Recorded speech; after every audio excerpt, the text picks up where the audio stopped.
السلام عليكم، عاملين ايه؟ يا رب تكونوا بخير. يلا بينا نعمل احلى بانكيك. شايفين ده كله بكوبايه دقيق فقط. عملت الكميه دي كلها، وطبعا الاطفال بتحبه جدا. هو نفس عجينه الوافل للناس اللي بتحب الوافل. شايفين انا هنا زينته بشوكولاته وموز، وليكوا طبعا حريه الاختيار في التزيين. اول حاجه عندنا بيضه، وعندنا كوبايه من اللبن، وكمان عندنا ظرف فانيليا، واربع معالق كبار من السكر، ورشه بسيطه من الملح، ومعلقه صغيره من البيكنج باودر، ومعلقه كبيره من الزيت. ضربناهم في الخلاط كده زي ما انتوا شايفين، وهنضيف كوبايه من الدقيق، بس هنضيفها تدريجي عشان ما تكلكعش. هنا هنزود نص كوبايه من الدقيق كمان، يعني حطينا كوبايه ونص من الدقيق عشان القوام يبقى بالمنظر اللي انتوا شايفينه ده. شايفين القوام عامل ازاي؟ لازم يكون بالقوام دوت.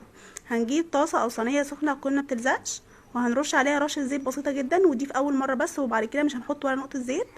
واول ما الحاجه تسخن، او الصينيه او الطاسه اللي احنا هنعمل فيها تسخن، هننزل باول واحده. لو اول واحده باظت منكم ما تيأسوش خالص، هي بس عشان الصينيه بتبقى سخنه وفيها اثار زيت، فهتطلع منكم بالمنظر ده عادي جدا.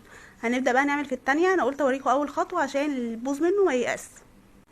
شايفين التانية اهي، اول ما الفقاقيع دي تبدا تنشف او تحسوا ان هي جفت، هنقلبها على الناحيه التانية تاخد اللون الخطير دوت. شايفين ده كله معمول بكوبايه واحده من الدقيق، وزينته بشوكولاته وموز، وكان طعمه خطير جدا. لازم تجربوه.